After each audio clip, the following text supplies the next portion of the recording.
Harvey, it's me, your mother. Sorry, who is this? Your mother, Catherine Marshall. Oh my God, I can't believe I'm finally talking to you. I've been searching everywhere for you, asking people, checking forums, even bribing a guy at City Hall. I think you've got the wrong person. My mom's name isn't Catherine. Oh, sweetheart, of course you'd say that. They told you lies. They had to. You were so little when I left, you probably don't even remember my voice. But it's me. It's really me. Wait, you left? What are you talking about? I didn't want to go, but your father, he made that impossible. We had terrible fights. He worked for a small construction firm in town. I always thought he could do better, but he just had no drive, no passion. So I did what I had to do. I gave him an ultimatum. Either get a better job or I'm leaving. And he chose his stupid little job over me. I tried to take you with me, but they wouldn't let me. They erased me from your life, Harvey. Okay, I have no idea what this is. My parents are very much alive and very much married. And my mom, she raised me. I've known her my whole life. Oh, honey, I'm sure she's a nice woman, but she's not your real mother. I am. I gave birth to you in a small hospital outside of town on a rainy Tuesday morning. You had the tiniest feet I'd ever seen. I wasn't born in this town. What? I was born in another state. We moved here when I was 3. No, you must be misremembering. Or maybe they forged the documents. It wouldn't be the first time a man tried to erase the mother of his child. And you're saying you are my real mother? Yes, I am. I'll never forget the day you were born. You have a birthmark on your right shoulder, don't you? No, I don't actually. Oh, goodness gracious, they must have had it surgically removed. But even without that birthmark, I just know that you're mine. A mother knows her child. Right. Look, I think this conversation has gone on long enough. I don't know who you are, but I'm not the person you're looking for. Wait, please, just hear me out for one more minute. That TV segment last weekend, the one about the rising young entrepreneurs, that was you, right? Harvey Marshall, the 32-year-old founder of a rising logistics company. Yes, that was me. I knew it. The moment I saw your face on that screen, I dropped my cup of tea. You have my eyes, my jawline, even your left ear sticks out just like your uncle's did. You saw me on TV and then decided we must be related? No, it's deeper than that. When a mother sees her child, she feels it. I felt it in my bones. I've never been more certain of anything in my life. Okay, let's say I was your son for argument's sake. Why are you contacting me now? Because it's time. You're successful, stable, and clearly doing well. I thought we'd been apart for far too long, and maybe now we can finally be together. We can rebuild what we lost and live together as mother and son. You want to live with me? Well, just temporarily, or permanently. I don't take up that much space. I've always dreamed of having tea ready for you when you come home from work, and we could take walks together. Oh, and you could help me out just a little, financially. Ah, there it is. I'm not asking for a mansion, just enough to get by. I've had a rough life, Harvey. Rent is high, my knees are bad, and part-time jobs just don't cover everything anymore. How much exactly are you talking about? Well, I was thinking maybe around $2,000 per month. $3,000 if you're feeling generous. That's what a devoted son might offer, right? And if not monthly, I'd happily take a lump sum, say $20,000 per year. That would really help me get back on my feet. You do realize this is insane, right? You claim to be my mother out of nowhere, ask to move in with me, and then ask for 20 grand? I'm not asking, I'm just hoping you'll do the right thing for your mother. You're not my mother. My mother is the woman who raised me, the one who packed my school lunches and stayed up when I had a fever, the one who actually knows me. But that should have been me. I wanted to do all those things. Don't you want to know the truth, where you really came from? No, what I want is for you to stop contacting me. This is deeply inappropriate, and honestly, it's creepy. Please don't say that. Don't shut me out like this, not when we just found each other again. I'm gonna block you now. Goodbye. No, Harvey, don't do this. Please, baby, just listen. Harvey, it's me again, your mother. You've got to be kidding. You got a new phone number? I had no choice. You blocked me. Do you know how much that hurt? I am your mother, and you just cut me off like I meant nothing. You're not my mother, and getting a new number to harass me is not helping your case. It's not harassment. I'm reaching out because I love you. I've missed your whole life, Harvey. I never got to hold your hand on your first day of school or cheer you on at a soccer game. I lost everything. You didn't lose anything because you never had it. I'm not your son. You're not my mother. You're saying that because they've brainwashed you. Your father and that woman pretending to be your mother, they lied to you for decades. I checked with my dad, my actual mom, and my grandparents. No one knows a Catherine. Of course they don't. They scrubbed me out of your life, don't you see? It was all a cover-up. They were afraid you'd find out the truth someday. You think my entire family has been running a secret conspiracy for 30 years just to keep me from you? Yes, because they knew you'd want to come back to me, that you'd see who really gave you life and who deserves to be in it now. I also checked my birth certificate, hospital records, everything. There's no mystery. I'm the biological son of Gregory and Nancy Marshall. End of story.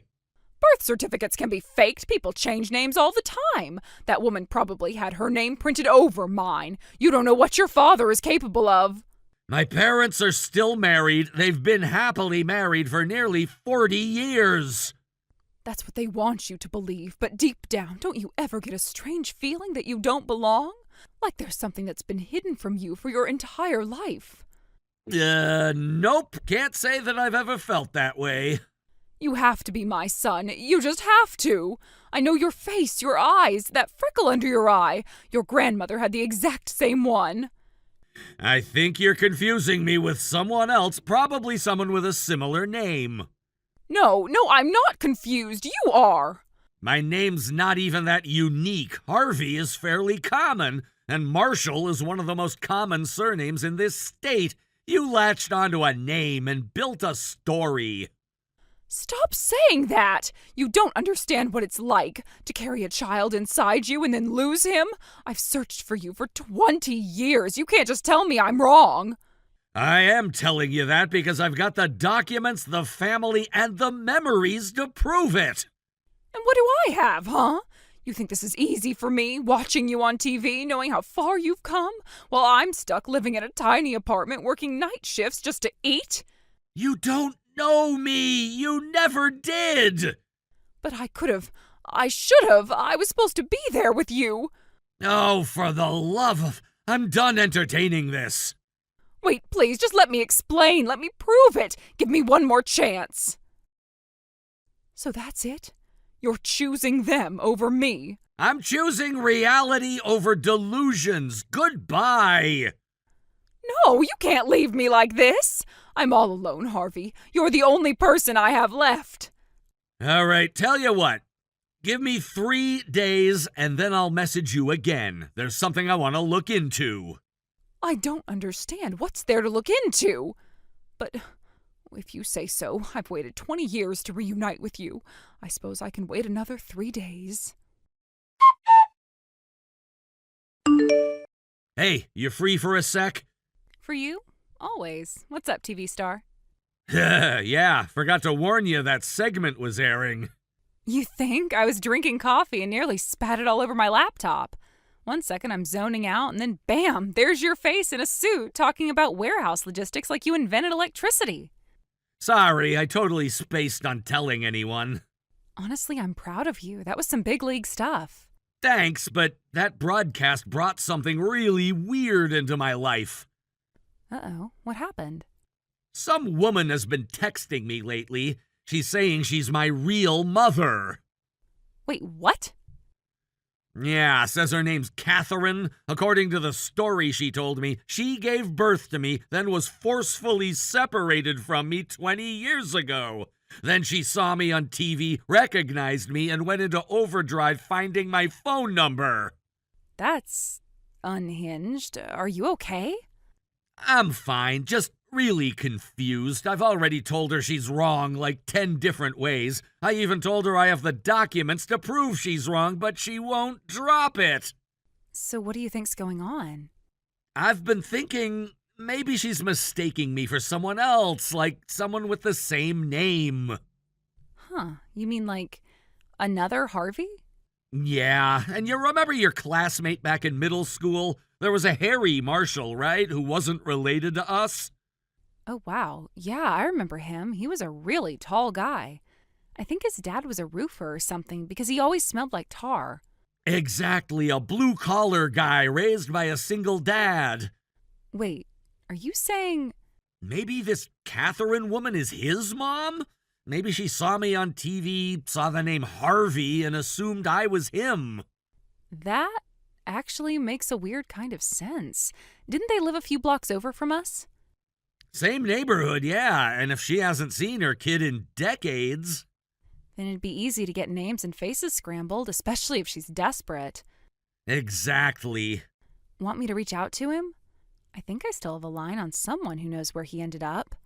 That'd be amazing, and if needed, you can give him my number. Consider it done. Hang in there, okay?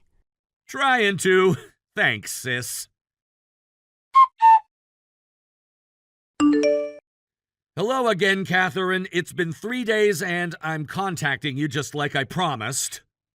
Oh, Harvey, thank God! I was starting to think you'd changed your mind. When can I come over? I've already packed most of my things. Just waiting on your go-ahead. Come over! What are you talking about? Well, I assumed you'd want to live together, of course. I went ahead and canceled my lease. The timing worked out perfectly. My rent renewal was due this week anyway. It felt like a sign. You canceled the lease on your apartment? That's right. I knew you wouldn't want your own mother living in some tiny, rundown old shack, struggling all alone. You said you'd contact me in 3 days, so I made preparations to move in with you as soon as you were ready. Catherine, I never said we'd live together. I said I'd contact you. That's it. There's no way that the boy I gave birth to would be so cold to his own mother. They raised you to be like this, didn't they? That awful, vile woman, whoever she is, she taught you how to push people away. Your heart's been poisoned. No one poisoned me. I'm just a man who doesn't appreciate being stalked, lied to, and emotionally manipulated. I'm not lying. You're my son. I'm your mother. I'm as sure about that as I am about anything. Then I hope you're sitting down because I've looked into everything and I have the truth. I don't need proof to know that you're my son. I have my maternal instincts to tell me that.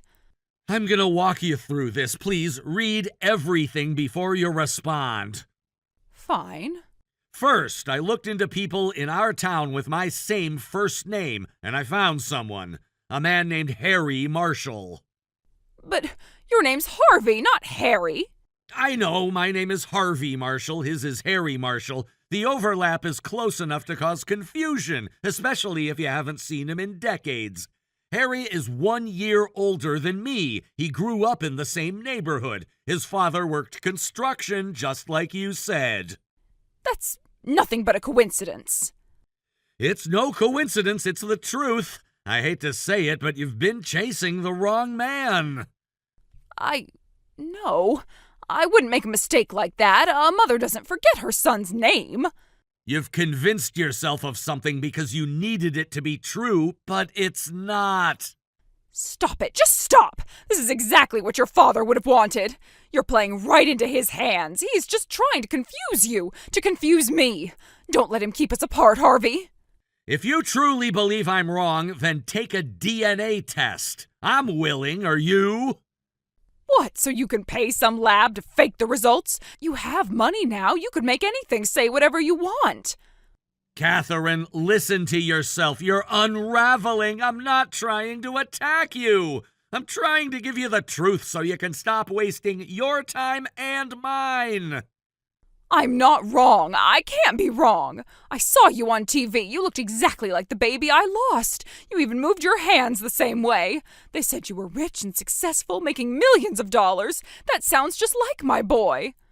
Speaking of which, that's another thing that you got the wrong idea about. You misunderstood the TV segment. They said my company brings in over $1 million a year. That's gross revenue, not my salary. Well, that's just technical talk. You're the owner, right? It's still your money.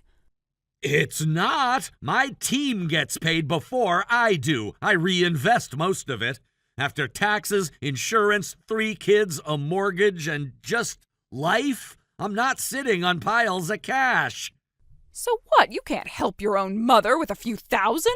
You're not my mother. I don't owe you anything, especially not money. But I canceled my lease for you. I thought we could finally be together. And I'm over $50,000 in debt. Who's going to pay that for me now? Well, I'd like to say you could ask your real son for help, but... But what? If you say he's my real son, then surely he'll be able and willing to help out his mother. I don't know how to tell you this, so I'm just going to give it to you straight. Your real son is dead. What? He took a job working at the same company as his father, your ex-husband. They were working on a house together when the scaffolding collapsed, and they were both killed on impact. No, this can't be happening. As hard as it is to believe, it is happening. You were supposed to be my redemption, my second chance, and now you're telling me I've got nothing? Yeah, that's basically what I'm saying. Well, since I've already come out this way, do you think I could stay with you for a while? Just 1 month is fine. I don't know how much clearer I can make this for you. I'm not your son. I have a family of my own, and I don't have any room for you in my life. If you really wanted to reconnect with your son, you should have decided to much sooner. How about some cash? Maybe 5,000? Or 4,000? Anything would help. My sister found Harry for me while I had Catherine waiting. He's still alive, still in construction, and happily married. He'd taken his wife's surname and erased every legal trace of Catherine from his registry. She abused him, apparently. Harry wants nothing to do with her. He felt bad asking me to lie for him, but I can totally understand. I wouldn't want a woman as crazy as her coming after me, either. I've heard on social media that there's a middle-aged woman sleeping in a park 2 towns over. She talks to herself mostly, but she'll call out to any men that walk by her and ask if their name is Harry.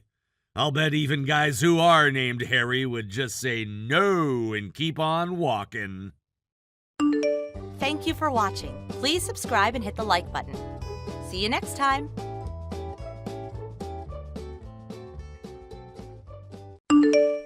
Shelley, my, how long has it been? 3 years, isn't it?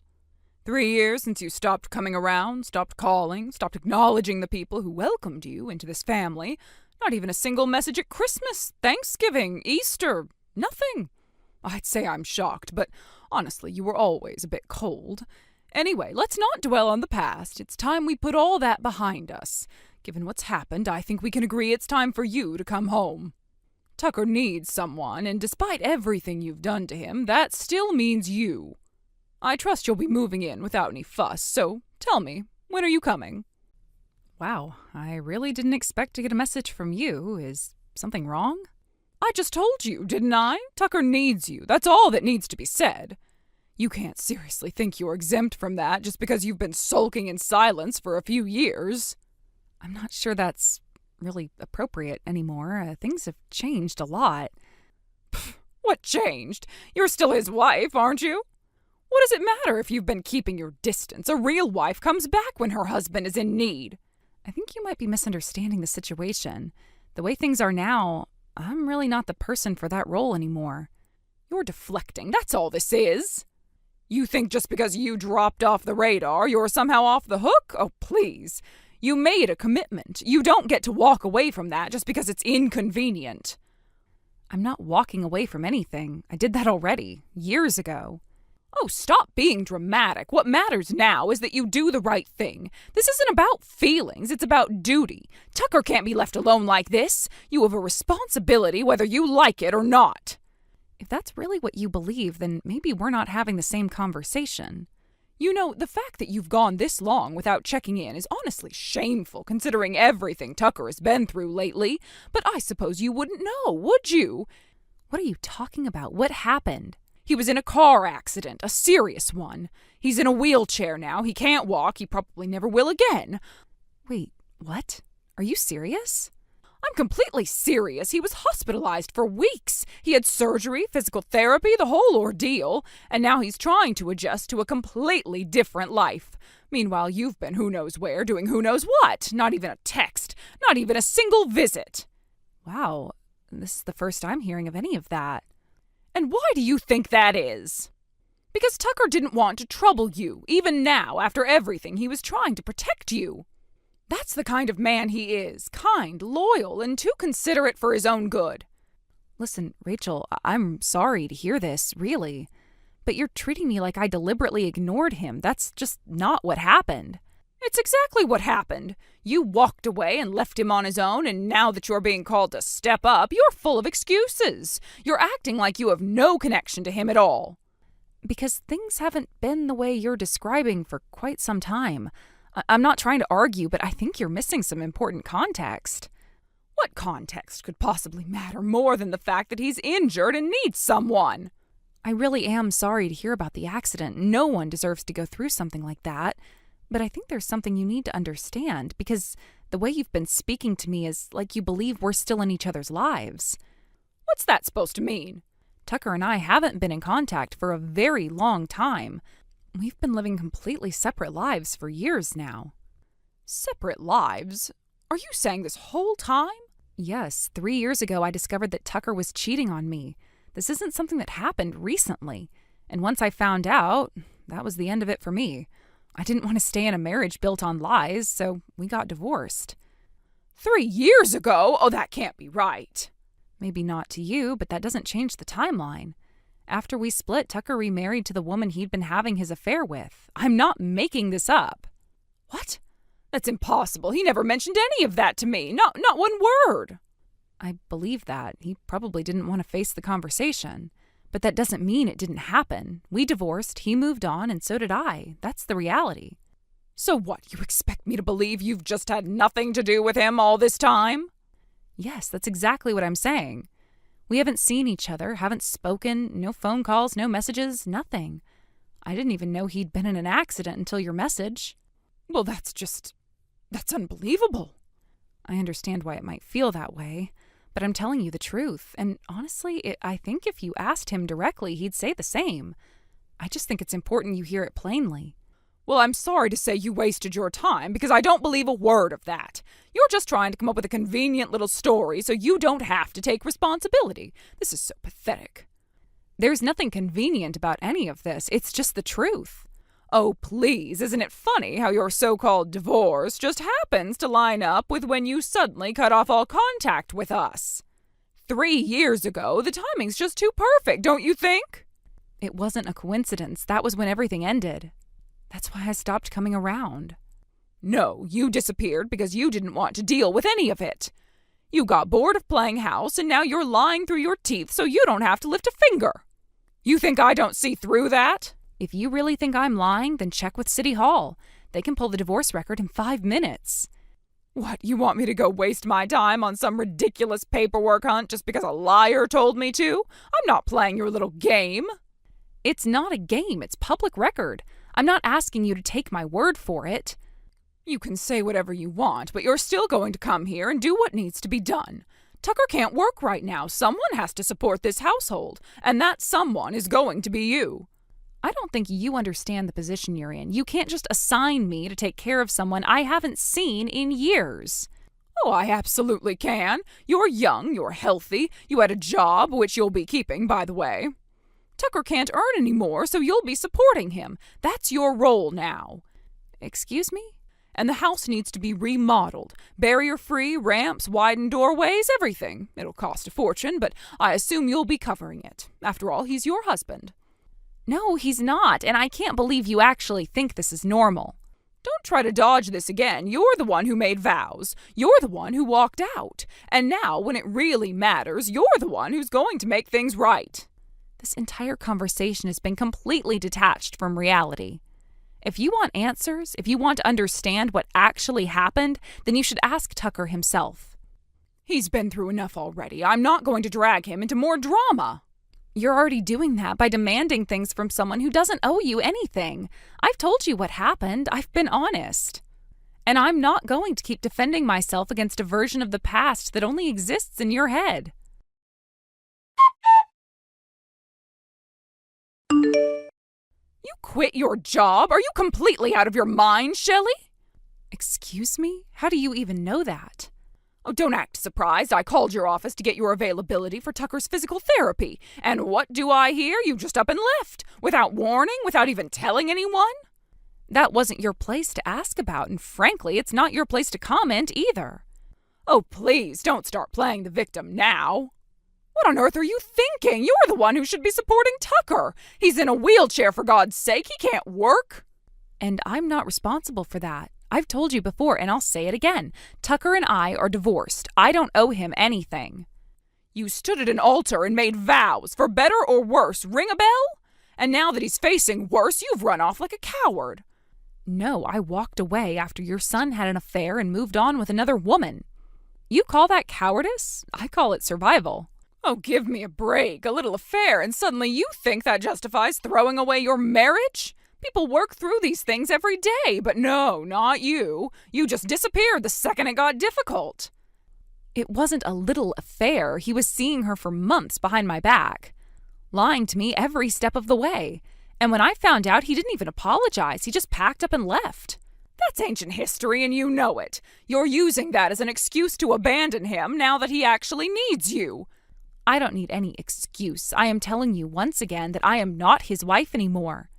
I am not a caretaker, I'm not an employee, and I am not obligated to sacrifice my life for a man who betrayed me.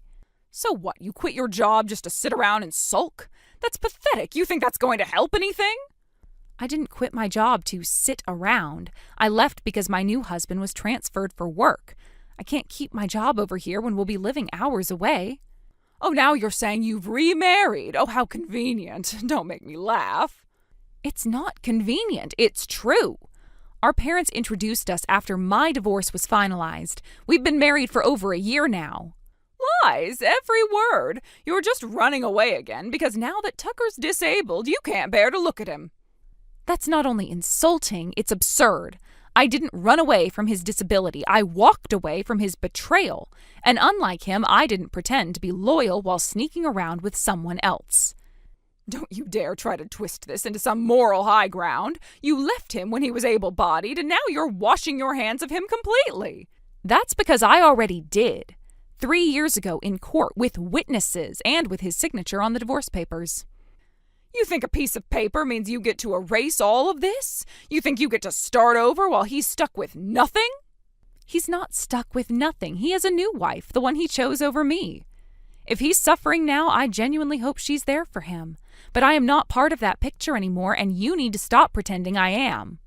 You know, now that I think about it, the more appalling this little attitude of yours is.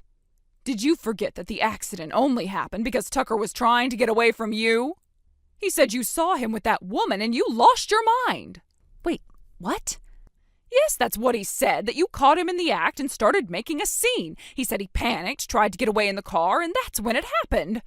I never saw anything in person, not once. Oh, don't lie to me. He said you showed up out of nowhere, that you screamed at them and chased after his car. No, that never happened. I wasn't even there.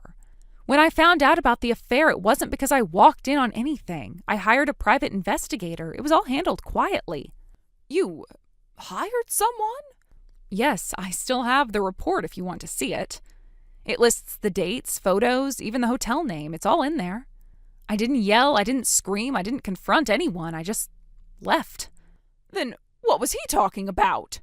Well, that's a good question. He told me that's why the accident happened, that you caught him cheating and he got scared. Maybe that part is true, just not the way he told it. What do you mean? Well, if he wasn't talking about me catching him, then maybe someone else did. What are you saying? He married the woman he was cheating on me with, right? But if the accident happened more recently, long after we were out of each other's lives, maybe it wasn't me who caught him.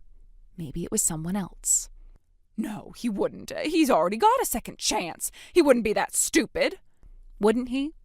But he looked me in the eye. He said it was all in the past. He said you were the reason he was miserable, that everything fell apart because of you. And you believed him? If he was lying about that, what else would he have been lying about? I think it's time you spoke to Tucker directly, because I've explained everything I can. But if you keep contacting me like this, demanding things I have no obligation to provide, I'll have no choice but to protect myself. I'm not saying that to scare you. I'm saying it because I'm done being dragged into something I walked away from years ago. If this continues, I'll speak to a lawyer. Consider this your final warning. Let me know if you'd like a short follow-up from Rachel or a legal consequence scene to close the loop. I spoke to Tucker. He finally told me what really happened. I see. So he admitted it? Yes, the affair, the lies, all of it. He said he was ashamed. That's why he made it sound like you just walked away from your duties. That tracks. He never wanted to take responsibility when it counted. He also told me about the remarriage. I had no idea he married that woman. He said he thought I'd be angry, so he just kept it from everyone. I figured he wouldn't have the courage to explain that part. And the accident, it happened when he was with someone else.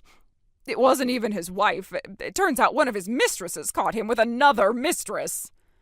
So he repeated the same mistake. That's awful. It is. I still can't believe it. But at least I finally know the truth now. And I suppose I owe you an apology for everything I said. I appreciate that. Thank you for letting me know. Actually, there's something else I wanted to say. A sort of proposal, if you will. A proposal? Now that things are finally out in the open, maybe this is a chance to turn over a new leaf. Tucker is single again, and you work from home now, don't you? You're in the perfect position to care for him properly. Wait, are you seriously suggesting... Why not? You two were married once before. It's not like the love just disappears. Besides, your current marriage was just out of obligation, correct? You said your parents introduced you. Those arrangements never run that deep. It's not like you fell in love. Are you listening to yourself right now? I'm being practical. You have flexibility now. You're always at home, and Tucker needs someone he can trust. The timing just makes sense. You think I should throw away my life, my family, everything I've built, so I can go back and play nursemaid to a man who lied, cheated, and left me to clean up the mess? It doesn't have to be so dramatic. You were happy once, and now that the distractions are out of the way, maybe you could find a way back to that. No, we were not happy, not in any way that mattered. And do you want to know what I actually remember most about that time? What? You. Me? Yes, the way you treated me.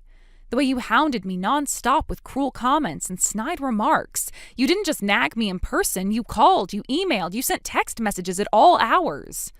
Remember when you faxed me that complaint about my cooking? Who even uses faxes anymore? Well, that wasn't abuse. I was just trying to help you become a proper wife. No, Rachel, it was abuse. You chipped away at me every single day, and you never once saw me as a person. You saw me as a tool, someone to manage your son, your house, your image. Well, that's not true. It is, and I never forgot it. You say start over like that part didn't happen, but it did. Well, maybe I was a little too hard on you, but it was never personal. It was personal to me. I lived through it. And I am not walking back into it just because Tucker burned every bridge and ended up alone. That's not my problem anymore. So you're saying there's no chance? None. I have zero intention of divorcing my husband. He's kind. He respects me. He's the reason I'm doing well now. But this conversation is over. A few weeks later, a letter arrived at my parents' house. You guessed it. It was from her. It was carefully worded, filled with phrases like, just keeping in touch and hoping you're well. But buried between the lines was the real message. Tucker had found out she contacted me behind his back, and he was livid. Their relationship apparently had collapsed.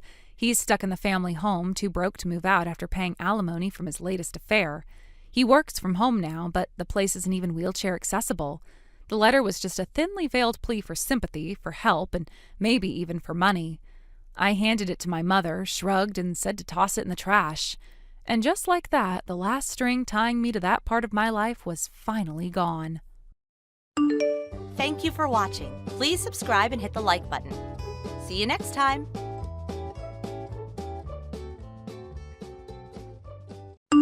Nadia, ew! I'm going to be taking your husband now. What? What do you mean you're going to be taking my husband now? Like I said, I just got together with your husband, Jason, and we're in some serious love right now, which means he'll be coming with me now as we get out of here. You guys are running away together? Hold on, Vivi. I already get that you have such a problem with men of all types, and it's no joke at all. But now you're going after your own sister's husband? Well, someone like Jason, who's been with a not-so-good-looking woman like yourself, said that he'd rather be with someone who is still young and juicy like myself from now on. Also, he's making a ton of money currently, right? Since he's freelance, that means he can choose to live anywhere we want. And with all of that money he's bringing in, I can stay at home and be his housewife forever. This makes running away with him so easy for me that it's insane. You aren't looking at the whole entire picture here. Oh, the divorce paperwork is in your mailbox for you. And he made sure to end his lease at that apartment he was renting. What? He ended the lease? He told me that he's going to buy all sorts of new things, so things like his furniture and clothing can all be thrown out if you'd like to do that. This is all way too one-sided and crazy. Bye-bye! Hey, Vivi!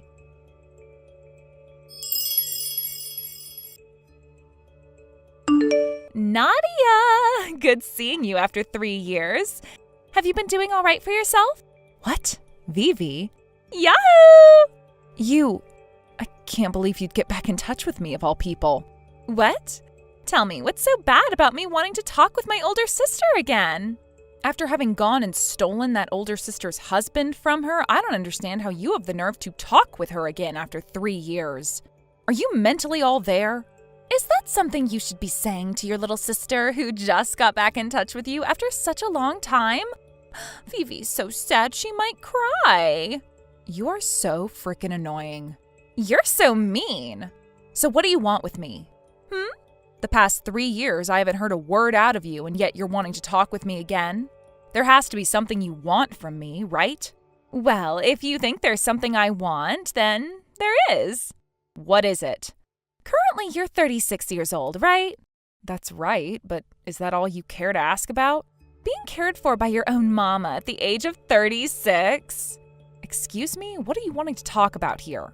I'm wanting to know how much longer an old hag like you is willing to leech off mom and dad for. Leech off? The fact that you're getting so close to your 40s and are still having to rely on mom and dad for everything is insane.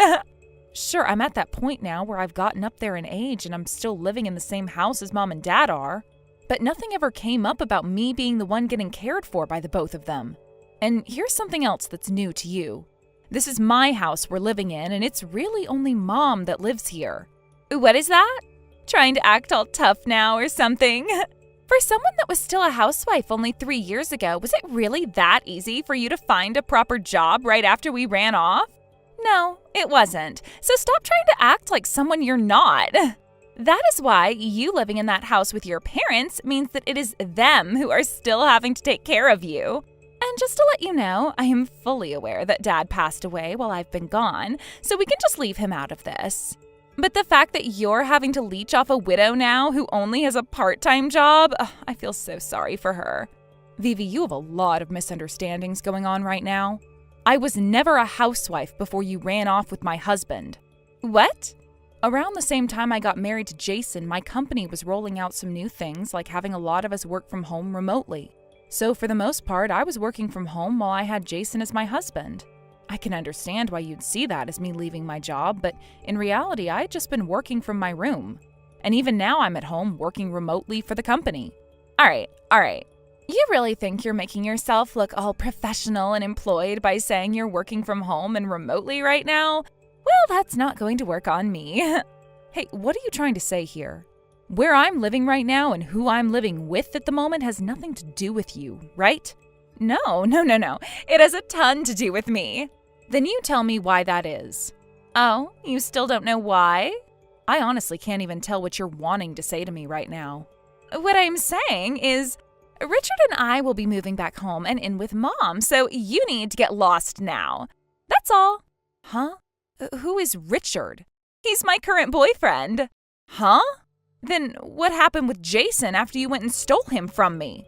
Oh, about a month after doing that, he and I broke up. Huh? That quickly? Well, to tell you the truth, Jason said to me that the company he was freelancing for just so happened to be the same company that you worked for, right? He said that the moment the company found out that he had run off with me, he lost all work from said company. Well, I'm sure he did after pulling that. The man in charge of dealing with him and the projects was someone else, but everyone knew that he was my ex-husband and that he became my ex due to some very unfortunate reasons. To think that the man he had left his wife for was her little sister. Everyone in the company, including the CEO himself, lost interest in a man like Jason and said to stop giving him work right away. Hey, we don't have to talk about him anymore. Right now, we're talking about how Richard and I are moving back home to stay with Mom. So when are you going to be able to get out of that house? Before that, let me ask you something. Vivi, where are you right now? I'm living here in City A with Richard in his apartment. But soon the whole building is going to be taken down in order for the new condos to be built. And so with that, we were thinking of moving back home and staying with my mom for a while. We'll also be getting married while we're there. That's the plan that the both of us came up with. And after getting in touch with a friend of mine still living in that neighborhood, they told me that you are still living back home with Mom. Nadia, you're in my way right now, so please get out. And when did you talk with that friend of yours? 2 months ago or so. 2 months ago. I see, so you still have no clue then. About what? Right now I'm over in Europe with my husband living together. Did you not hear about that from anyone? Huh? You're in Europe? I ended up getting married to a Dutch man. Huh? While here in the US, he told me that he was going to have to head back to the Netherlands, and so we got married and I went with him. And Mom made sure to come along as well. What the heck? That kind of a lie is way too easy for me to figure out. Why do you think I'm lying to you right now? Because you were never able to speak Dutch in the past. I don't even think you had any interest in Europe before, so you really expect me to believe that you're living over there now? No way, no way. Did you know that before my divorce from Jason, I was taking classes for both Dutch and German? What? After you had taken Jason away from me and left me with a shattered heart and all, I started to take an even deeper liking in Europe and in the Dutch as a whole. Mom then started to come along with me, and we went from being terrible at foreign languages to learning 2 in under 2 years. And that's why we're now able to thrive over here with no issues at all. And if you're wondering who my husband was, well, he was my Dutch and German teacher. Huh? So this is the kind of fantasy world that you 40-year-old hags come up with when you've been forever alone. Scary. I'll be coming back home next Saturday, so I need you out of that house by then.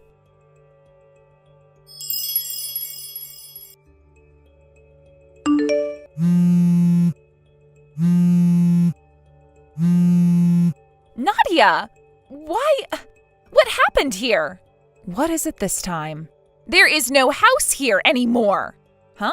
The house I was born and raised in? The house that I was supposed to start living in with Mom and my fiancé? There's no house here anymore. The house was torn down a while back. Hey, what's all of this about? That was my house. Since both Mom and I were moving to Europe, there was no reason to leave the house there empty with no buyers. So we sold it off for the land. What? Thankfully, the man that bought the land was an old friend of Dad's before he passed away. When we spoke with him about what he was going to do with the land, he said he'd be turning it into an apartment complex. And so what you're seeing is the empty land after he tore down the house, before it's going to have an apartment placed on it, right?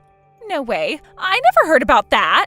Even if we wanted to talk with you about it, you had both Mom and I blocked until very recently, right? We had no idea where you were living, and there was no other way for us to get in contact with you. No way. We already ended the lease on the other apartment and can't go back there anymore.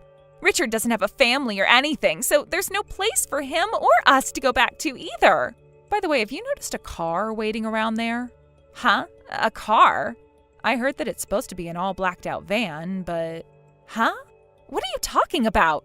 Look, Vivi, I've been waiting for a very long time now to get a settlement from you for what you'd done 3 years ago. Huh? A settlement?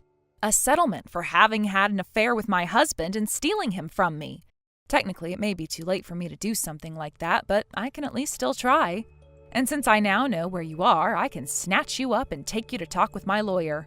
And the people there to help take you are a group from a construction firm in the city. Huh? A construction firm? It's the kind of company who are more than happy to hire lost causes like you and turn your character around so you can become a decent member of society again. What? They're there to pick you up and take you off to go start working for them, building a dam out in the middle of nowhere. And my lawyer said he'll come to talk with you about having all of your income from there sent right to me as a form of out-of-court settlement. Huh? No! At least let me work at a cafe or an apparel outlet or a fancy furniture store. Let me work somewhere high-end. Well, you can, but can you find a place that will hire you by tonight and a place for you to live nearby to it? What? Even if you find somewhere else to work, you're still going to have to pay me back for what you've done. And even though I'm not there in the U.S. anymore, there are plenty of people who will support me, like that construction firm and my lawyer. And that lawyer just so happens to be top of the class, so you can try to run and hide, but you'll only be making things worse for yourself. What is this? Now, this is going to be the last time you and I ever text one another, all right? What? Nadia? From now on, only talk with my lawyer, please. The blacked out van just pulled up to me. No, Nadia, I don't want to go. Bye-bye.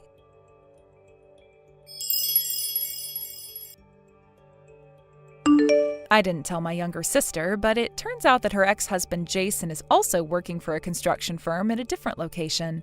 Apparently, when they got divorced, my parents had to cover the alimony costs, and Jason is currently repaying them for his wages at that job. Just the other day, I reached out to him to discuss the situation with my sister, and that's when he told me about his employment. Naturally, my immediate thought was, well, if Jason's working there, then why not get my foolish sister involved too? As for my sister's now ex-boyfriend, Richard, he seems to have only come along with her because she told him to. Once they arrived at that chaotic situation, their relationship ended right there on the spot. I can't say I'm surprised, given how things had been going between them. Richard was clearly never the type to handle pressure well, and my sister, well, she certainly isn't known for choosing her partners wisely. I guess it was just a matter of time before things fell apart. So, there you have it. My sister ended up securing food, clothing, and shelter in the most unexpected way. It's almost comical when you think about it. However, despite her newfound situation, she still managed to leave me a voicemail saying, "I'm so tired. I'm scared, Nadia," with a hint of desperation in her voice. Just as the message was wrapping up, I could hear a tough-sounding woman yelling in the background, "Quit slacking off, will ya?" And then the message abruptly ended. I had to chuckle a little bit when I heard that because, knowing my sister, she's probably getting exactly what she deserves. After years of being lazy and making poor life choices, she's finally in a situation where she has no choice but to work hard under someone's strict supervision. To be honest, it's probably the best thing that could have happened to her. Still, it's not easy to completely shake the feeling of concern when you hear your own sister sounding so exhausted and frightened. I know she's been through a lot, but at the same time, her tendency to make bad decisions has led her down this path. It's hard to feel too sympathetic when you remember all the chaos she's caused over the years. I suppose the fact that she ended up working in such a strict environment is some form of poetic justice. After all, she's spent most of her life avoiding responsibility, bouncing from one ill-fated relationship to another, and somehow managing to escape the consequences of her actions. But now she's finally in a place where she can't run from her problems. She has to face them head-on, with no easy way out. Maybe, just maybe, this will be the turning point she needs to grow up and take some responsibility for her life. But at the same time, knowing my sister, I wouldn't be surprised if she finds a way to mess this up too. It's always been her pattern. Just when things seem to be turning around, she manages to self-sabotage. I can only hope that this time things will be different. Maybe the tough environment will teach her some valuable life lessons. If nothing else, it's a far cry from the easy, carefree lifestyle she's used to. Jason's situation, on the other hand, is a bit more straightforward. He's working hard to repay the money my parents covered for him during the divorce, and from what I hear, he's managing to stay on track with his payments. I suppose that's something, at least. It's not like he has much of a choice, though. He's stuck in that job until the debt is paid off, and there's no telling how long that will take. I can't say I have much sympathy for him either, considering everything that happened during their marriage. In the end, both Jason and my sister ended up in places they never expected. Life has a funny way of turning out like that. The two of them thought they could coast by on poor decisions and avoid the consequences, but reality eventually caught up with them. Now they're both stuck in their respective situations, learning the hard way that there are no shortcuts in life. As for me, I can't say I'm upset about how things turned out. In fact, I think it's probably for the best. My sister needs to learn that life isn't always easy, and Jason is finally paying the price for his mistakes. Maybe, after all this, they'll both come out of it as better people. Or maybe they won't. Only time will tell. For now, all I can do is wait and see how this chapter of their lives unfolds. Thank you for watching and listening. We hope you enjoyed the video. Don't forget to like this video and subscribe. Also, feel free to leave a comment about what you thought of the story. We look forward to seeing you at the next story. Hey, Iris. Whoa, is that you, Charlie? It's been 3 years. Right? It's hard to believe it's been that long. Hey, did you get the invitation to the wedding? Yeah, I got it, but why are we talking about that now? Isn't the wedding tomorrow? Yes, it is. Tomorrow I'm going to be Brent's bride. Of course you're going to come, right? I thought I already sent back my RSVP saying I couldn't make it 3 months ago. No way. Let's be honest here. You're the one who lost out when your fiancé was taken from you, so you're no use to me now. But you're special to me because you're the one who introduced me to Brent, and since you're my best friend and childhood buddy, I can't just start this without you, so you're coming whether you like it or not. That's not being a Cupid, it's more like stealing. And I'm not your best friend anymore, I'm your ex-best friend. Aw, come on. 3 years ago, on the night before the wedding, you sent me that cute picture of you and Brent cozying up in a hotel. That led to the wedding being canceled, and I ended up calling off the engagement. I guess it was lucky that we hadn't officially tied the knot yet. Oh, I remember that. You even had the nerve to ask for alimony from me, your ex-best friend, after I took away your fiancé. You really acted like a money grubber. I was just asserting my rightful claims as the one who got cheated on. Once you took Brent away from me, we were no longer friends, not even acquaintances. Well, my dad is rich, you know. So paying a few million didn't hurt me one bit. You are such a loser who can't do anything without daddy's money. Hey! Let's keep the jokes to yourself. That rotten personality of yours is starting to show through your face. That's harsh. Anyway, I'm definitely not coming. So it's forced participation for you. You're going to witness our happiness, and I am dragging you along if I have to. Do you even know where I live now? At my parents' house, right? I heard you went back home after losing Brent, all in shock from being stolen from me. That's old news. Huh? Isn't it? The reason I declined the invitation is that there's obviously no benefit for me, but also because it's just not physically possible to make it. Physically impossible? I mean, sure, that means you're far away, but you could just take a bus or a plane. There's no way I can make it now. Why not? I'm in some country across the ocean. You're overseas? What does that even mean? Right after the engagement was called off, I received orders for overseas deployment, so I'm living here now. Oh, and the invitation you sent reached my parents' house, so I had my mom send back my RSVP saying I can't make it. So there's no way I can be back in time for the wedding tomorrow. It's just not physically or geographically possible. What? Well, that's that. So, bye-bye. Wait just a minute. Come on, don't hang up on me. You're really not coming? I told you I can't. I really want you to be there. I mean, I didn't think you'd actually be able to come because of all that drama, but now that I know you're not in town, what if I help arrange your travel? You think that's possible with such short notice? I don't know. I'll figure something out. You really don't get it, do you? I'm literally on the other side of the world. I can't just hop on a plane last minute. Why not? Because it's not just a quick flight. It involves time zones, layovers, everything. You know how travel works. I get that, but it's your best friend's wedding. Ex-best friend. Fine, but still. I really want you to come. I can't start this new chapter without you there. You've been part of my life for so long. We're still friends, right? I mean, we were until you took my fiancé. Come on, that was 3 years ago. And it still stings. You don't just forget something like that. Okay, but what if I apologize? I didn't mean for things to turn out that way. Oh, really? Because it seemed pretty intentional at the time. I was young and stupid. I was confused and I just got caught up in the moment. Maybe, but that doesn't change the fact that it hurt me. I get it, but now I'm trying to move on and start fresh. I want to celebrate with my closest people, and that includes you. You say that, but what do you expect me to do? Fly back just because you want to have a celebration? Yes, exactly. Come on, you know how important this is to me. I know, but you could have thought about that before you went and stole Brent. I'm not asking you to forgive me. I'm just asking you to be there for me now. This isn't about me forgiving you. This is about you facing the consequences of your actions. Well, I can't change the past, and neither can you. Can we move on from it? Not a chance.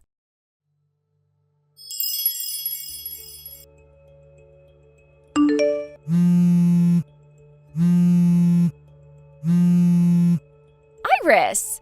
Hey, wait a minute. What have you done? This is definitely your fault, isn't it?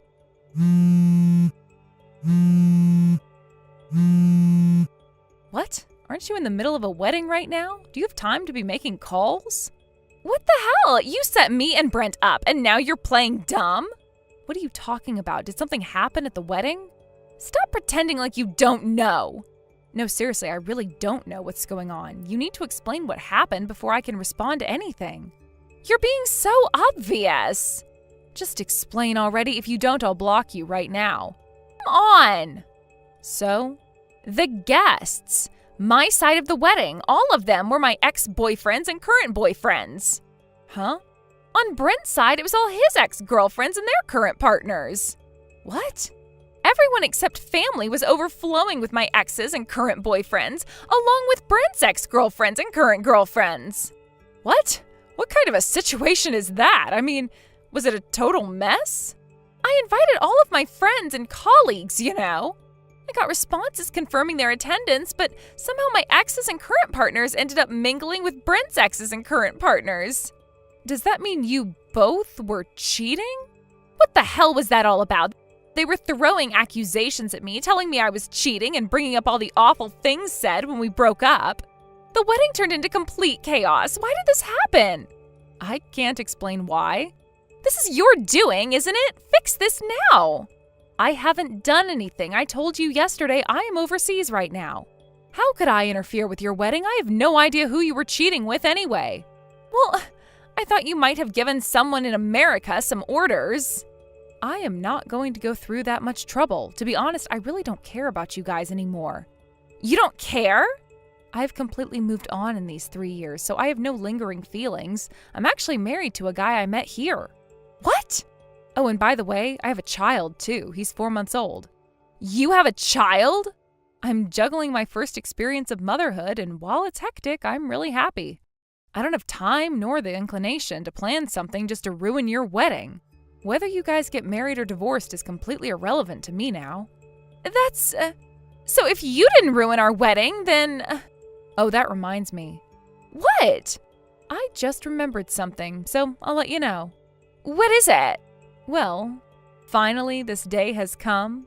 Inviting me to your wedding, huh? Huh? What is this? This is an email I received on the morning of my wedding 3 years ago. I think it was a warning that something was going to happen at the wedding. I only realized it was sent to me a month later. If the wedding had gone as planned, I wonder if Brent's guests would have included his exes and current girlfriends. Who was the email from?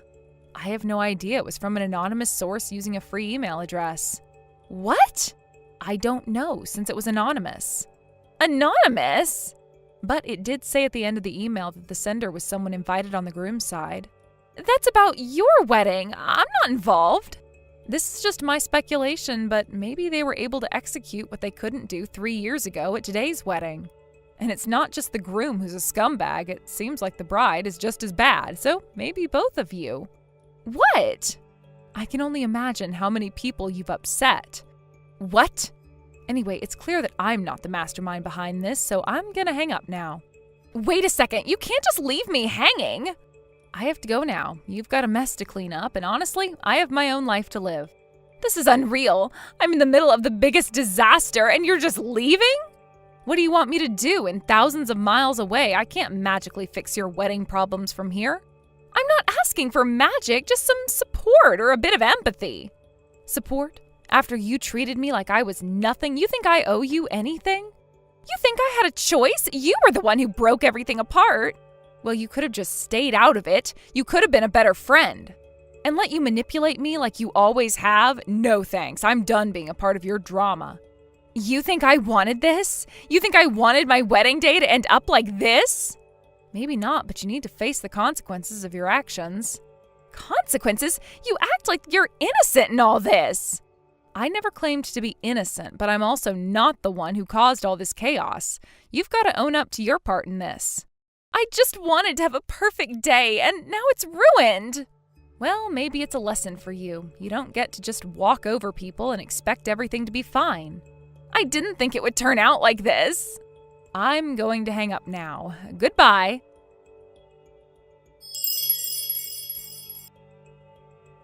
Iris? Hey, can you lend me some money? Oh, Charlie.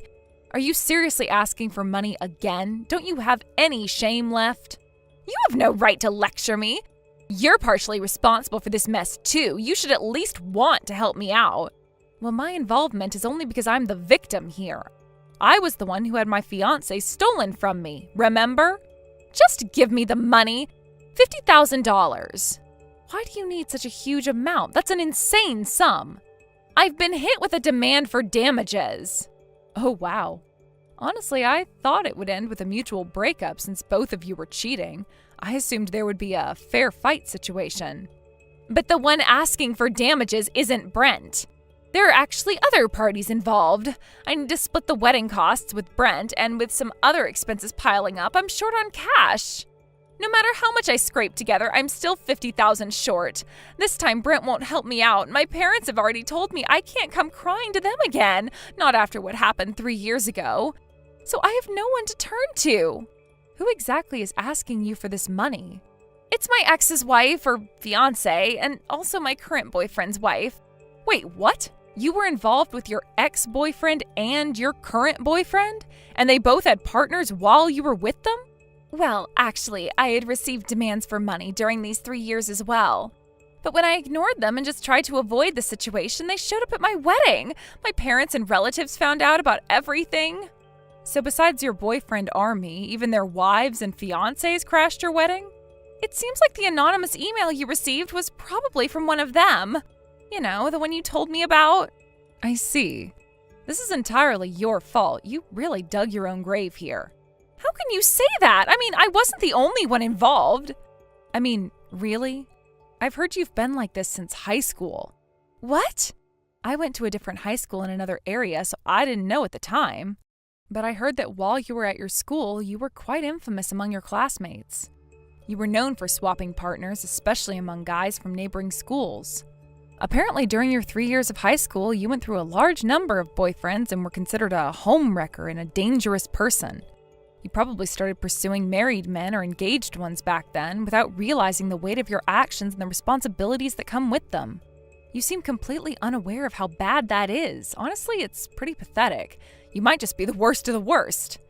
That's cruel. You really didn't have to go that far. I mean, we're talking about my life here. Then stop contacting me. What? Your constant pleas for money are annoying. Besides, I don't have any money to lend to the world's worst homewrecker. Iris, we've been childhood friends. We shared so many memories, and you're just going to throw that away? Former friends. Okay, don't pretend to be close only when it's convenient for you. You can't just come back into my life asking for favors when you've treated relationships like this. Iris! You are so annoying. Goodbye. This is the last time I want to hear from you like this. Wait, don't just hang up. I'm in a really tight spot here. Can't you understand that? Understand? How can I understand when you're the one who's put yourself in this situation time and time again? You brought this upon yourself.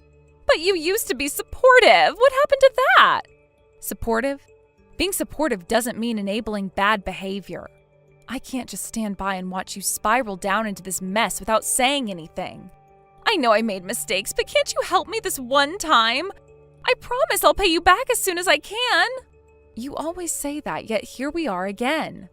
Why should I believe you now? You've burned me before. Come on, Iris! We've known each other since we were kids. Can't you show a little compassion? Compassion?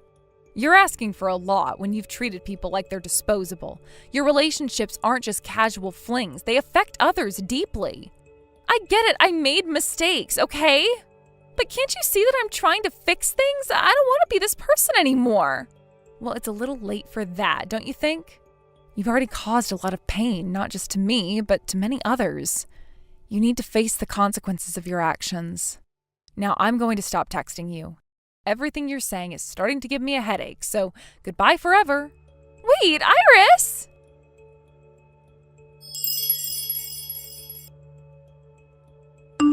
As I blocked Charlie's phone number, I couldn't help but wonder how things had ended up like this. What went wrong? I reflected on our past, recalling that things hadn't been nearly as bad when we were in middle school. We used to laugh and play without a care in the world, not burdened by the complexities of adult relationships. Maybe, if I'm being generous, I could think that Charlie had her own struggles to deal with. After all, everyone faces challenges that can shape them in unexpected ways. But then again, when I considered the sheer number of people she had hurt along the way, my sympathy evaporated. It's just too much. I learned that she's now working herself to the bone to repay her debts, sacrificing her weekends and holidays just to make ends meet. That's the kind of reality she's facing, and frankly, I don't feel bad for her. She made her choices, and now she has to deal with the consequences. And it seems I'm not alone in my thoughts about her. I've heard that Brent is in a similar situation. Apparently, after my overseas assignment, a sort of support group is formed, something akin to a Charlie and Brent Victims Association. This tells me that the two of them have hurt so many people that there's now a collective of those who have been affected by their actions. Isn't it wild? Just when you think people can't surprise you anymore, they do. It's astonishing how two individuals could cause such widespread pain, and now they're being scrutinized by this group of former friends and partners. They've created their own little world of hurt, and now they have to live in it. From what I've gathered, it sounds like Charlie and Brent are being regularly monitored by the collective. It sounds like a constant reminder of their past actions haunting them at every turn. Can you imagine living like that? Knowing that people are watching your every move, waiting for you to mess up again, it must be exhausting. For them, the idea of living a normal life seems far-fetched at this point.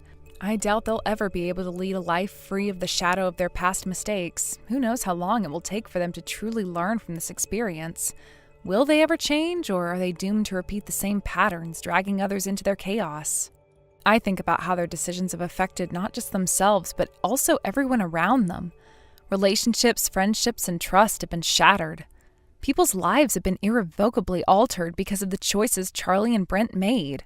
It's not just about them anymore, it's about everyone they've impacted along the way. And here I am, trying to move forward with my own life, and yet I can't shake off the remnants of our shared past. It's difficult to disentangle myself from the memories and experiences we once shared, even as I try to focus on my own future. I wonder if I'll ever fully escape the ghost of that time, or if it will linger like a shadow, always reminding me of the mistakes made by others. But I know I have to keep pushing forward. I can't allow myself to get caught up in their drama. They've made their bed, and now they have to lie in it. I owe it to myself to find happiness and stability, free from the burden of their actions. In a way, it feels liberating to cut ties with Charlie. Blocking her number was a small yet significant act of reclaiming my life. It's a reminder that I have the power to choose who I let into my world. I refuse to be a part of her ongoing saga of chaos.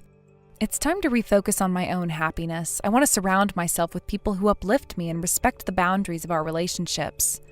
Life is too short to be entangled in the web of someone else's mistakes. I reflect on the friendships that matter most to me now, those built on trust, loyalty, and mutual respect. I remind myself of the people who have been there for me through thick and thin, who lift me up instead of dragging me down. Those are the relationships I need to nurture. As I ponder all this, I realize how important it is to learn from these experiences. I don't want to become bitter or jaded because of what Charlie and Brent have done. Instead, I want to grow from this and become a stronger and more compassionate person. I want to be someone who helps others rather than harms them, someone who understands the weight of their actions and chooses to lift others up instead of bringing them down. It's a long road ahead, but I'm determined to keep moving forward, one step at a time. I won't let the actions of others dictate my future. I refuse to allow their drama to seep into my life any longer. I deserve better, and so do you. We all deserve to find joy and fulfillment in our lives, free from the shadows of those who have wronged us. So, here's to new beginnings. Here's to forging new paths and creating a future that reflects who I truly am. I'll embrace the lessons learned and use them to guide my choices from here on out. I won't forget the past, but I will use it as a stepping stone towards a brighter tomorrow. And maybe, just maybe, I can be a source of light for others who have faced similar struggles. I can be the friend who listens and supports without judgment. I can be the one who chooses to be better, not bitter. Thank you for watching and listening. We hope you enjoyed the video. Don't forget to like this video and subscribe. Also, feel free to leave a comment about what you thought of the story. We look forward to seeing you at the next story. Dad, what the hell is going on? Is it true that you asked Mom for a divorce? She just told me that you ambushed her with papers this morning. What on earth were you thinking? You owe her and I an explanation. Well, Emily, sadly, it's true. Your mother and I are getting a divorce. And if you're on her side, then I guess I'll have to cut you off as well. What the hell? You are crazy. First of all, I am asking you why. How could I take sides when I don't even know why you are doing this? Please explain. I guess your mother hasn't told you anything then. No, she hasn't. Do you know why? It's because she doesn't know why you are suddenly asking for a divorce. All she knows is that you had these papers prepared and brought it up out of the blue. It sounded like Mom really had no clue this was coming. Dad, come on, talk to me. I thought you guys were doing well. Has something happened since I left town? I haven't been home enough to understand your relationship with her these days. Huh? Did she actually say that? Say what? That she doesn't have any idea why I'm divorcing her? Because if she doesn't understand why, then she has a serious problem. Huh? What is that supposed to mean? Just tell me what it is, Dad. You know what? No. I'm not going to just hand out reasons for free. She should really think about it herself. If she can't figure out why I'm doing this, then she needs to get some kind of help. Come on, Dad. You're being ridiculous. We can't move things forward if you're the only person who knows what is going on. I'm doing this for her, Emily. Don't you see it's not going to help her if everyone keeps babying her? She's a grown woman. She needs to reflect on the things she's done. Anyway, I'm just about to kick her out of the house. That should give her plenty of motivation and time to think about her actions. What? Dad, you told her about the divorce just this morning. You can't do that. There's no need to be cruel to her. Besides, it's getting late. Just let her sleep in my room or something, please. No, I'm not gonna go easy on her. She's put herself in this situation. I guess this is difficult to understand for a 25-year-old girl. But you need to grow up and stop being so naive too, Emily. Well, it's certainly true that I am having difficulty understanding what you're doing. Especially since you're not giving any hints. But I'm saying that it's late, and it's not safe for Mom to be wandering around the streets in the dark. She's a grown woman. I'm sure she'll be able to figure out where to stay for the night. I just don't want her in my house anymore. I'd rather be called cruel than to be sharing a roof with that greedy bitch. Don't worry, no one's going to harass an old lady anyway. Dad, I am your daughter. If you're not going to tell me what's going on, then at least have some decency not to call her names in front of me. And what the hell do you mean greedy? Does this have something to do with money? It can't be though, can it? Mom is the most frugal person on earth. Well, I guess she was doing a great job fooling all of us. I should have known who she really is on the inside. She's deceived me and you as well. Huh? Don't let her get to you, Emily. I'm telling you, your mother is full of lies.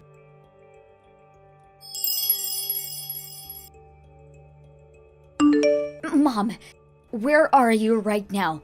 Did Dad really kick you out? Yes, He did. I was able to find a cab and just arrived at the station. I think I'm going to take your offer to stay with you tonight. If you are still okay with it, that is. Of course you can, Mom. You can stay with me for as long as you need. Thank you, sweetheart. I just entered the station. It looks like a train should be arriving soon. Is there a clinic that is still open at this hour near your apartment? I don't know of any clinics, but the hospital is near the station you get off. Why? Are you feeling ill? Well, I don't want to upset you, but I guess you will find out the second I see you. Your father hit me when he kicked me out. He did what? Where? On your face? Yes. It's not that bad, but it's a bit swollen around the eye. I'd like to get it checked out if possible, just to be sure there's nothing broken. Oh my God, Mom, I am so sorry. I will meet you at the station and we will go to the hospital together. Are you in pain? Are you bleeding? I have a small cut, but it stopped bleeding now. But yes, I am in kind of pain, so I would like some strong painkillers from the doctor if possible. I want to be able to get some sleep tonight. It's been a very long day. Of course. Oh, but your father took most of my cash and credit card. Thankfully, I have a debit card from my old account, but I wasn't able to stop by the ATM. Is it possible to borrow some money from you? I feel horrible asking. I'll pay you back tomorrow when I get the cash out. Mom, don't worry about anything. I got you covered. God, I can't believe he hit you. Why is this happening though? He still won't say? No, but he called you greedy. Do you have any idea why? He said that to my face too. But I honestly don't know why I asked him what he's talking about, but he just yells without any decent explanation. Honest to God, Emily, I haven't spent much money on, well, anything. Yeah, I believe you. You are the complete opposite of greedy. We all know it. I do not know. There must be something real strange going on in his head. Oh, the train is here. Okay, good. I'm glad you didn't have to wait too long. It should take about 30 minutes for the train to arrive into the city. Try to get some rest during the ride, okay? I will be waiting for you at the station exit, and we can talk about everything after we get you cleaned up at the hospital. Okay. Thank you, Emily. I love you, Mom. Love you too, honey. See you soon.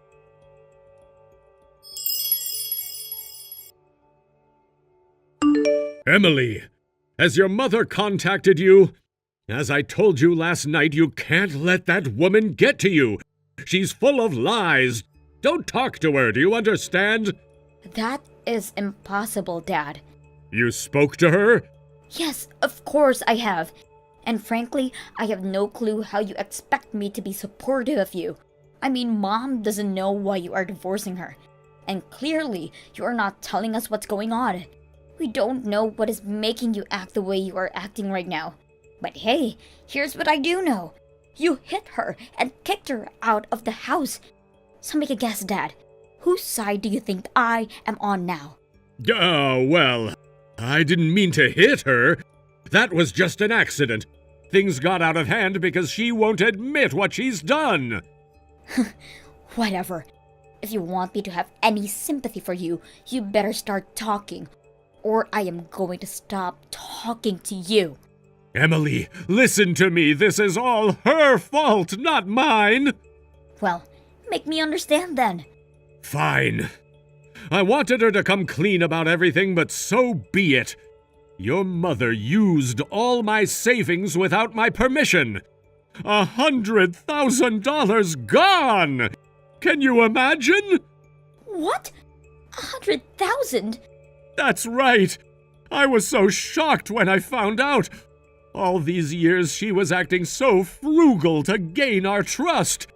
She was probably waiting for the right moment to steal from me. So there, now you know the truth. We might be married, but I will not allow her to do such a thing. That is why I am divorcing her. I'm sorry, but your mother is a greedy thief. Okay. Why did she do it, though? Huh? Well, I mean, if you think she stole from you, you of course confirmed it with her, right? You are not just saying it's gone, right? Do you know how she spent the money? Of course I do. She bought a car. A car? What? Dad, that doesn't make any sense. She hasn't driven in years, ever since she got into that nasty accident. She only takes the cab and public transport, you know that. Yeah, that's what pisses me off. She didn't buy the car for herself.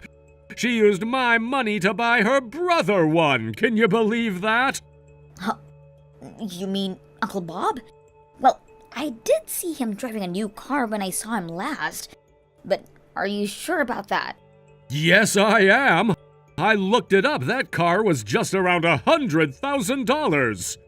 Wait, did you really check that Mom paid for it? He probably bought it himself. Bob buy a car? Not possible. That guy doesn't have that kind of money. He barely works. That fool is over 40 now, and all he does is go to the bar every day. He's a loner because no one wants a drunk like him.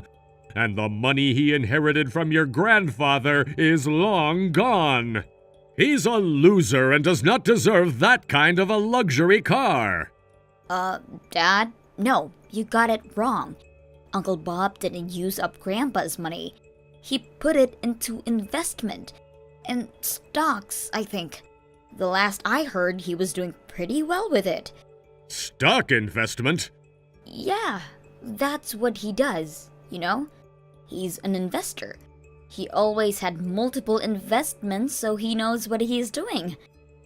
Why do you think he doesn't have any money? You should know about this, Dad. Huh? He's an investor?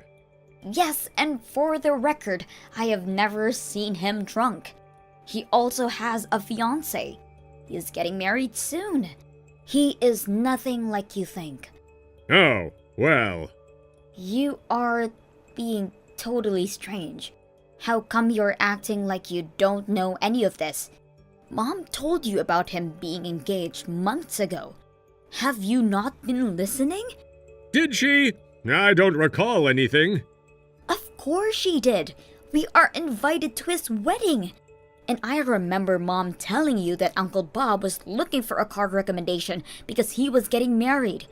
He wanted something more suitable as a family car. So I'm pretty sure that the new car you are talking about is what he bought in preparation of his marriage. Well, it doesn't make any sense. What happened to my money then? If your mother didn't use it to buy her brother a car, then where did my $100,000 go? Seriously, Dad, you need to talk to Mom. I think you are making a huge mistake.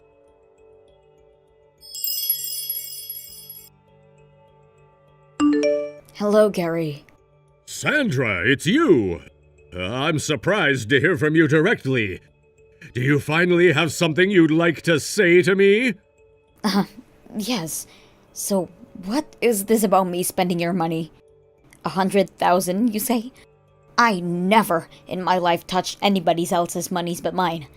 And the most expensive thing I bought over the years is maybe the dishwasher that was a couple of $100.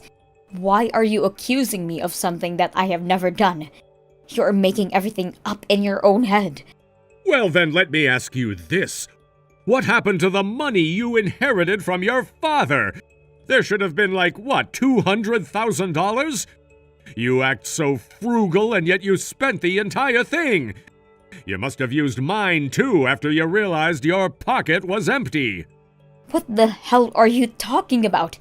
The money I inherited from my father is sitting in my bank account, untouched. Not a cent, Gary. What? Why on earth do you even care about my inheritance? You haven't touched it? Well, then your brother got that car on his own? My brother's car? Yes. Of course he would buy his own car. Why the hell would I buy him one? He has money himself. Much more than I do. I guess what Emily was saying about the guy was true then. I had no idea he was an investor and had thought you were giving him things. What the hell? Well then, I guess I can take back the whole divorce thing. You can come back home. I beg your pardon? Tell you what, I'll let you off the hook if you give me half of the inheritance from your dad right away. I'm sorry. What? You know, for causing confusion. You should have explained yourself better when I confronted you. I don't think so. Huh? Don't you hum me. Why on earth would I give you any of what my father left me? You are not worth a penny of it. That is a precious gift from him. And if I ever use it for something, that is my decision, and mine only. I don't owe you anything. Not money, and definitely not an apology. Keep dreaming, Gary. You don't know anything, do you, stupid woman? I'm saying give me half of what I'm entitled to. It should have been in my account long ago. If you would have done so sooner, we wouldn't be in the situation we're in now. Entitled? What the hell are you talking about? You are not entitled to anything. Of course I am, silly. I have the right to inherit the money just as you do by law. What crazy law are you referring to? Please explain because I'm so confused. I am his son-in-law. I have the right to inherit his money, you dumbass. Clearly you don't know anything, Sandra. Just do as I say, okay? If a parent dies, the children are entitled to equal divisions of the inheritance, and the spouse of the child another half. So if you inherited $200,000, I'm entitled to $100,000. Get it? God, you're so stupid. Now I waited 2 years for you to give it to me, so just get on with it. If you had done it when your dad died, none of this drama would have ever happened. This is all your fault, not mine. Oh my god. This is actually funny. You think you can trick me like that? I'm not as stupid as you think I am. And the spouse of the child, another half? Don't make me laugh. Maybe in Garyland, but not in this country, honey. What? I'm not tricking you, I'm just telling you the truth. Why don't you do some reading for once, Gary? The inheritance, unless otherwise stated in the sealed will, is distributed to the spouse and the children. And it stops there. No children-in-law. You are not entitled to anything, you fool. What? No, that can't be true. I heard it from a buddy at the bar. He assured me that I had as much right as you do. You believe what another drunk told you? Seriously, Gary, you are embarrassing. You are a grown man. You should have at least checked the fact if you believed him. But hey, we are all aware how you are so clumsy about finding the truth. You always believe what you want to. It's so pathetic. Get a grip. I don't believe you. You're the one trying to trick me. You know what? I am divorcing you after all. Even if what you're saying is true, you just proved that you are, in fact, greedy. I supported you all these years, and you won't even give me my share. I can't stay with someone like you. You had your chance to make things right with me. Well, baby, it's gone now. Our marriage is over. That is not a problem for me, dear. In fact, I have already signed the papers and sent them to my lawyer, who should have been discussing it with your lawyer as we speak. I'm sure yours will be contacting you very shortly. Well, smarty pants, you just watch what happens. I've hired a well-known divorce attorney. He's going to squeeze everything out of you. Whatever, Gary. Whatever. All we are going to do is see you making an embarrassment out of your own stupidity. Bye.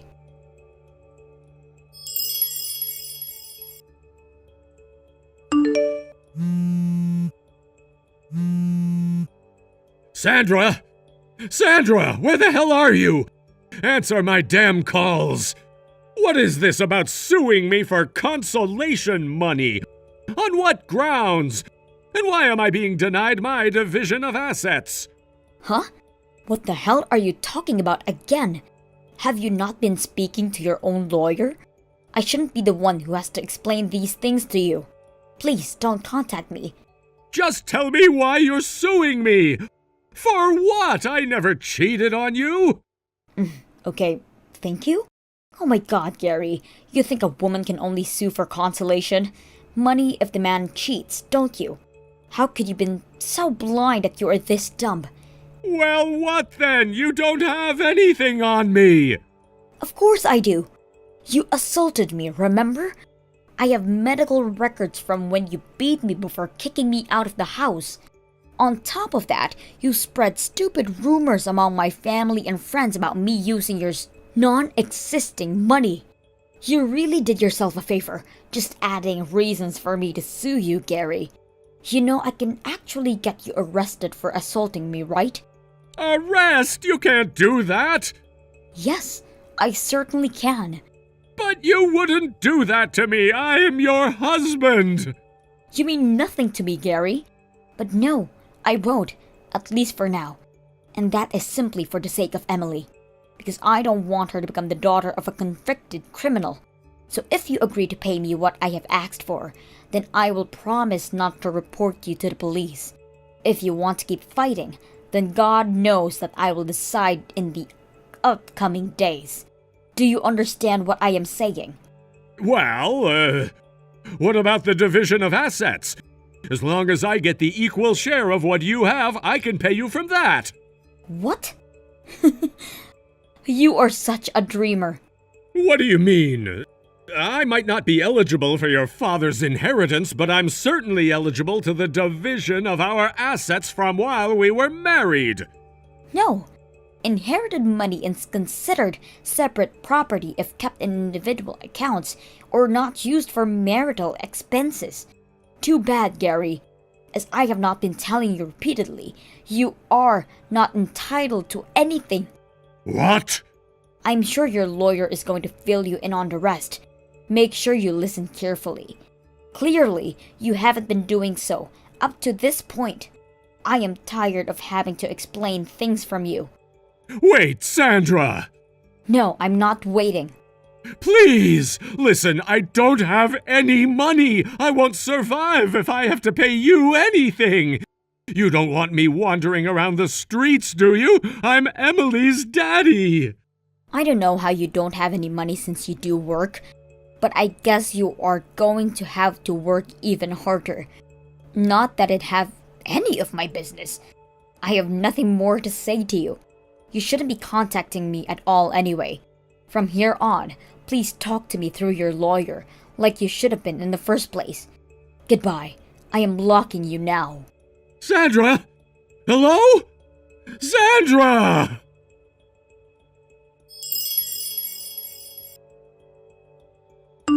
My mother and I were left in shock after the whole thing, for not realizing how dumb and ignorant my father was all these years. We heard through my mother's divorce lawyer that the lawyer on the other end too was having a very hard time with my father because his level of understanding of the whole situation was extremely poor and he required extensive instructions on what to do or not to do. Even though they were on opposite sides, my mother felt terrible for making my father's lawyer go through his stupidity. Having no grounds for winning any of my mother's inheritance, and with solid proof of his abuse, not only did Mom keep all her money, but the court also ruled that she received the consolation money she asked for, leaving my father in debt. It turned out that the pathetic man didn't have much money left in his account, because he used all up on luxury items he never needed in the first place, assuming he was going to win money from the divorce. He now cries his sorry bum every night, alone in the filthy old apartment he can barely afford. Matt, listen, I know this is right after the wedding, but I'm going to live separately. I've thought about this a lot today, and I think it would be the best option for you and I for a little while. Oh, and about the living expenses, I'll need $3,500 a month. That should be fine, right? Huh? Carla, what's going on? We literally just got married. The ceremony ended barely an hour ago. We still have the reception to attend, and now you're suddenly announcing you want to live separately? I'm sorry, but could we save all of this for later after we've celebrated today with all of our family and friends? Well, you see, I'm actually feeling a bit queasy. Queasy? What do you mean? Yeah, it started right around the end of the ceremony. I think it's morning sickness. I talked to Smith just a little while ago when we crossed paths, and he suggested that I should take some time off work and move straight into maternity leave. Wait, Smith said that? What's going on here? I thought we were in this together. Why are you suddenly making decisions like this without talking to me first? Don't get me wrong, I wasn't planning on dropping this on you, but the nausea hit me hard and Smith was there. He thought it would be best if I took it easy for now. I've decided I'm not going into work tomorrow. I'll let my employer know later about officially starting maternity leave. And about tonight's reception, I can't handle it. It's all on you now, okay? I'm heading back to my parents' place. Oh, one more thing. Could you submit our marriage registration at the ward office by yourself? I'm really sorry to ask, but I'm not feeling up to it. Fine, but, don't you think this is a bit extreme? Saying you want to live separately and then throwing out a number like $3,500 a month for living expenses? It feels excessive.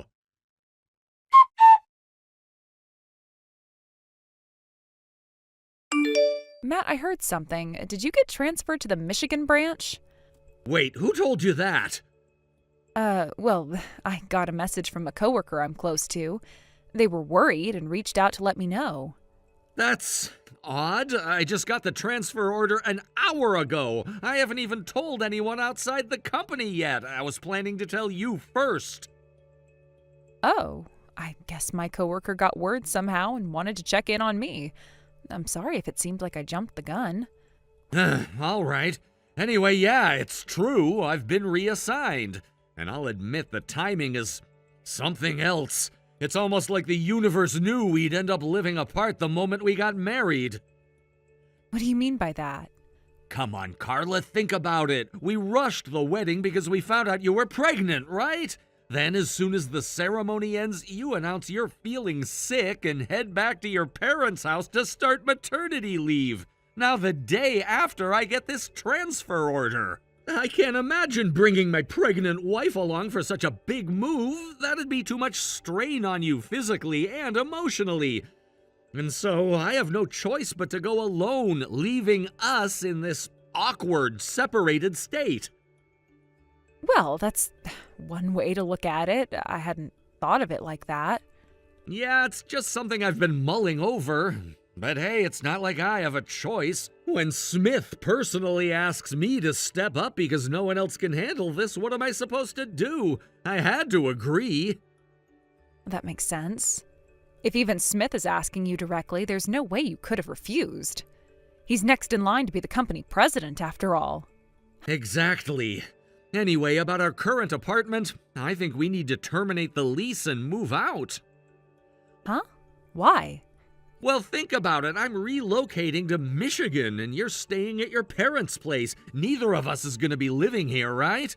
Besides, this is just a one-bedroom apartment I rented when I was single. It's going to be way too cramped once the baby arrives. We'd have to start looking for a bigger place anyway. With the lease renewal coming up in 2 months, it makes more sense to cancel now rather than paying rent for an empty apartment.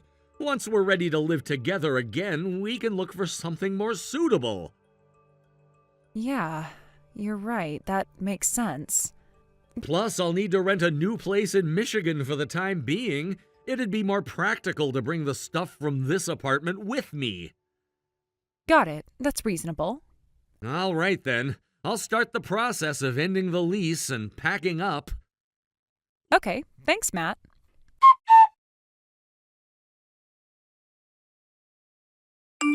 Wow, that was one whirlwind of a move! Don't laugh about it. For me, this was nothing short of a battlefield. I know, man. I want to cheer you up, but honestly, I don't even know what to say to my best friend when he's going through something like this, so cut me some slack here, okay? What's that supposed to mean? No, seriously, I mean it. And still, thanks for sticking by me. Of course. So what's the plan now? How are you gonna handle this mess? First things first, I need to gather evidence. Figures, I get it. Honestly, that blurry photo I snapped in the heat of the moment probably doesn't hold up as solid proof. If only I'd been quick enough to record their damning conversation instead. Sorry about that. No, it's not your fault. If anything, you gave me a crucial lead about their scheme. I wouldn't have realized they were planning to get me out of the picture with this phony transfer. And it's already happening just like you said. Oh, by the way, my wife's friend happens to be a lawyer. She's also got connections with a private investigator. They even do online consultations. Want me to hook you up? For real? Please do. All right, I'll pass your number along to her. She'll get in touch with you soon. Thanks, man. I owe you.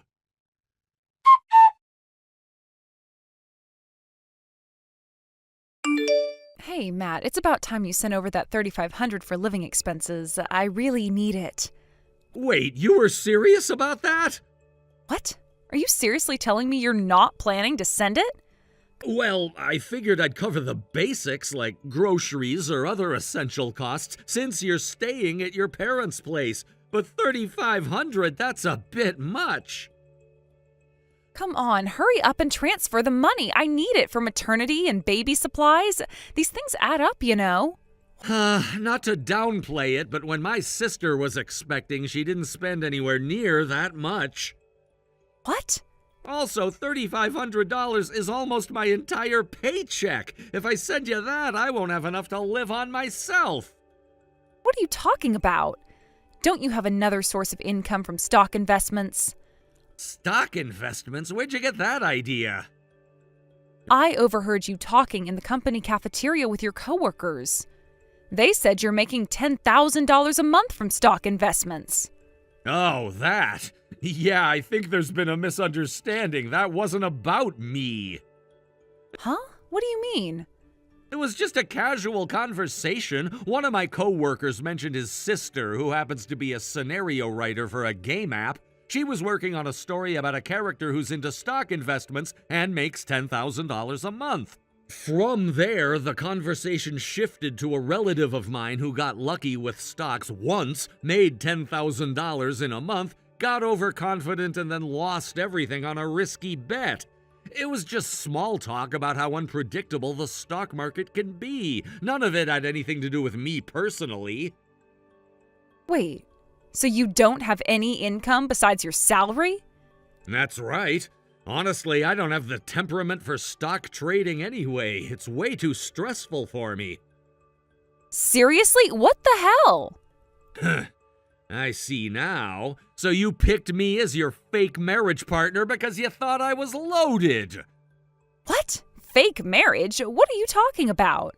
You'll find out tomorrow. I got some business to take care of now. Later.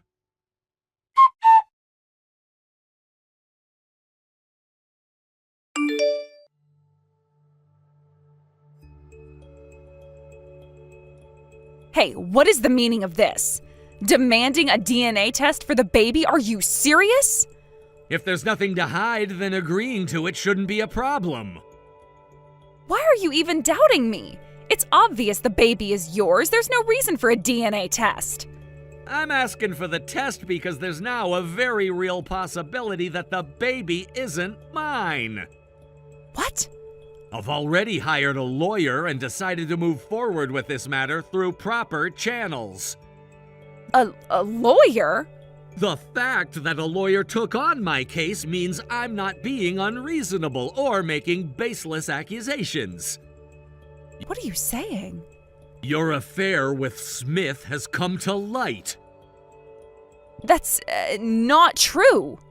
That's not all. Smith is a married man and his wife just happens to be the daughter of our company's CEO. That connection is likely the only reason Smith is still the next in line for the CEO position, but now his actions have jeopardized that position. It's also clear that to protect his status, Smith likely conspired with you to pin the baby, which is probably his, on me. Not to mention, you both apparently thought I was some kind of stock market wizard rolling in money, so you tried to squeeze $3,500 a month out of me, all while using me as a convenient excuse to cover for your little rendezvous. Hold on. How did this even come out? I thought everything was fine. We even went through with the wedding. I was sure there was no way we'd get caught. Someone saw you and Smith getting cozy in a corner right after the wedding reception ended. What? They also snapped a photo, even if it's a little blurry, and they overheard enough of your conversation to realize you two were scheming to pass the baby off as mine. After that, I spent the last month, while we were separated, collecting evidence through a private investigator, consulting with my lawyer about paternity tests, and figuring out the next steps for filing a lawsuit. All of this on top of adjusting to a new job in my transfer location. Let's just say it's been a busy month.